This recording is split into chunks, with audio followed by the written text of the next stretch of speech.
আজ আমাকে কথা বলতেই হবে ইনশাআল্লাহ, কারণ আগামীতে আবার আপনাদের সাথে দেখা হবে কিনা আমি জানি না। কথা বলতেই হবে। বসেন, কেউ দাঁড়িয়ে থাকবেন না। আমি দেখতে পাচ্ছি বাংলাদেশের ভাগ্য আকাশে উত্তর গগনে কালো মেঘ জমা হয়েছে, ঝড়ের পূর্বাভাস লক্ষ্য করছি। যদি মোকাবেলা করতে না পারেন সক্ষম ভাবে, এমন অন্ধকার গাঢ় কালো অমাবস্যার রাত আসতে পারে যার সুবে সাদেক হওয়া অসম্ভব। সুতরাং আপনারা কি কাপুরুষের মতো কাফের মুশরিকদের গোলামি করে মরতে চান? বিড়ালের মতো 500 বছর বেঁচে থাকার কোনো লাভ নাই। সিংহের মতো 1 ঘন্টা বাঁচতে চাই। আমাদেরকে বলা হয় সাম্প্রদায়িক উস্কানিমূলক কথা নাকি আমি বলি। পত্রপত্রিকা দিছে না তারা? সাম্প্রদায়িক উস্কানি কথা, সাম্প্রদায়িক উস্কানিমূলক কথা বলি। সেই জন্যই বোধহয় শত শত মুসলিম আমাদের কাছে এসে মুসলমান হয়। মানুষে আর বোকা বানানো যাবে না। যাবে কি? আর বোকা বানানো যাবে? তারপর বলছে কি, এরপরে বলছে আমাকে বলছে রাজাকার। শুনে রাখো চট্টগ্রামের লক্ষ লক্ষ জনতা, পার্লামেন্টে যখন আমাকে এই কথা বলা হয়েছিল, আমার পার্লামেন্টের কলিগ জাফরুল্লাহ চৌধুরী সাহেব বসে আছেন এখানে, হ্যাঁ, জাফরুল ইসলাম চৌধুরী বসে আছেন পাশে, প্রধানমন্ত্রী সুদ্ধা, অন্তত 3 শতাধিক পার্লামেন্টের সম্মানিত সদস্যরা সেদিন বসা। 1997 সনের বাজেট বক্তৃতা যখন আমি করতেছিলাম, ডক্টর কুদরতে খোদা, নাম রাখছে কুদরতে খোদা, আসলে গজবে খোদা। এই লোকটি নাস্তিক, ইসলামের চূড়ান্ত দুশমন। তার প্রণীত শিক্ষা ব্যবস্থার যখন সমালোচনা করছিলাম, ট্রেজারি বেঞ্চ থেকে আমাকে বলা হলো রাজাকার। আমি আমার সমস্ত শক্তি একত্রিত করে বলেছিলাম শুধুমাত্র হিন্দুস্তানের রাজাকারেরাই আমাকে রাজাকার বলতে পারে। আমি বলেছিলাম 1973 সন পর্যন্ত আমি বাংলাদেশের কোন রাজনৈতিক দলের নেতা এবং কর্মী ছিলাম না।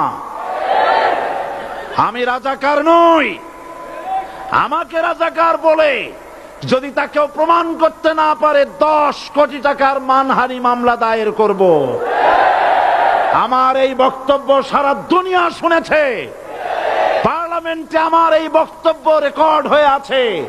সেদিন 3 শতাধিক পার্লামেন্ট মেম্বারের কেউ আমার চ্যালেঞ্জ গ্রহণ করেন নাই। যে কোনো ব্যক্তি পার্লামেন্টে গিয়ে আমার বক্তৃতা দেখে আসতে পারেন। এরপরে 1997 সনের 7ই অক্টোবর দৈনিক জনকণ্ঠ পত্রিকা যখন আমার বিরুদ্ধে লিখলো, সেই পত্রিকায় সাইদির ওপেন চ্যালেঞ্জ 8ম পাতা, 1997 7ই অক্টোবর, এত বড় 2 কলমে হেডিং। সেখানে আমি বলেছি বাংলাদেশের সকল সাংবাদিক, গোয়েন্দা বিভাগ, বাংলাদেশের সকল বুদ্ধিজীবীকে আমি আমার পিরোজপুরে আমন্ত্রণ করছি।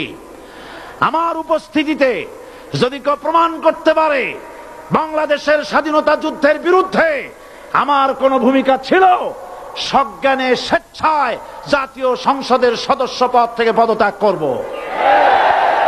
3 বছর পার হয়ে গেছে, আজ পর্যন্ত কেউ এই চ্যালেঞ্জের মোকাবেলা করে নাই। সুতরাং আমাকে যারা রাজাকার বলবে তারা পিতৃ পরিচয়হীন অবৈধ সন্তান। 1971 সনের, শোনো মুসলমানেরা, 1971 সনের কোন কাদা সাইদির গায়ে লাগে নাই। আমাকে রাজাকার বলে জনগণ থেকে বিচ্ছিন্ন করবা, জনগণ থেকে আমারে বিচ্ছিন্ন করা যাবে না। কারণ এই জনগণ আমার জন্য আসে না, এই জনগণ আসে আল্লাহর কোরআনের জন্য।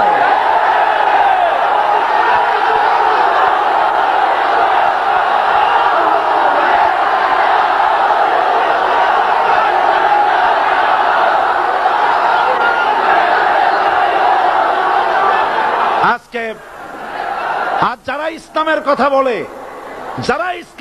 বলে, তারাই রাজাকার, তারাই মৌলবাদী। মৌলবাদী বললে আমরা অসন্তুষ্ট হই না, কারণ মৌলবাদী শব্দটা আসছে মূল থেকে। মৌল শব্দ এসেছে মূল থেকে। মূলবাদী তার মানে যারা মূলে আছে। মূল হলো কোরআন, মূল হলো হাদিস, মূল হলেন আল্লাহ, মূল হলেন আল্লাহ রসুল। আমরা আছি মূলে। এখন বলেন তো মূলের শক্তি বেশি না আগার শক্তি বেশি? আমাদের যারা মৌলবাদী বলে ওরা হলো আগাবাদী। মূলে আছে কত কোটি? 12 কোটি। মূলে আছে কত কোটি?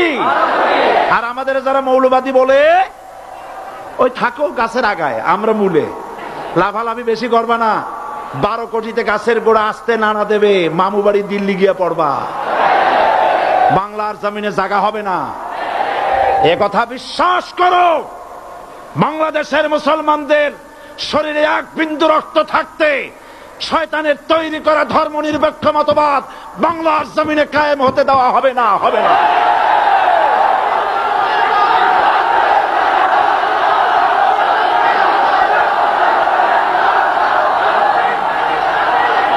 রাসূল করিম সাল্লাল্লাহু আলাইহি ওয়াসাল্লাম কোরআন প্রতিষ্ঠার জন্য আন্দোলন করেছিলেন। আয়াতুল কুরসি আমাদের সে কথাই শিখেছে। আল্লাহ রাব্বুল আলামিন বলেন, আল্লাহু লা ইলাহা ইল্লা হুয়াল হাইয়ুল কাইয়্যুম। প্রাণ খুলে পড়েন, আল্লাহু লা ইলাহা ইল্লা হুয়াল হাইয়ুল কাইয়্যুম। আল্লাহ হচ্ছেন তিনি, যিনি ছাড়া কোনো ইলাহ নাই, আইনদাতা নাই, বিধানদাতা নাই। আমরা মানুষের তৈরি করা আইন মানি না। 12 কোটি মুসলমানের দেশে আইন তৈরি করবে মানুষ, আমরা মানব না। পার্লামেন্টে তৈরি হতে হবে কোরআন দিয়ে, পার্লামেন্টে আইন তৈরি হতে হবে কোরআন দিয়ে। সুতরাং ভয় যতই পান আর যতই ষড়যন্ত্র করেন, 4 দল যখন একত্রিত হয়েছে, ঐক্যবদ্ধ থাকবে, সরকার ঐক্যবদ্ধভাবে গঠন হবে, নির্বাচন ঐক্যবদ্ধভাবে হবে এবং কোরআন হবে, আল কোরআনের পার্লামেন্ট হবে বাংলাদেশে।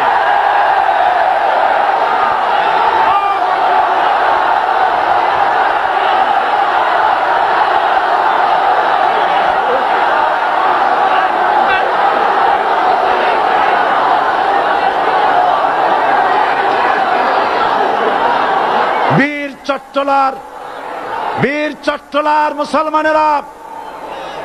চট্টলার মুসলমানেরা স্বাধীনতার ঘোষণা, এই চট্টগ্রাম থেকে স্বাধীনতার মহান ঘোষক প্রেসিডেন্ট জিয়াউর রহমান সাহেব দিয়েছিলেন। এই চট্টগ্রাম থেকেই ইসলামী রাষ্ট্রের ঘোষণা হবে।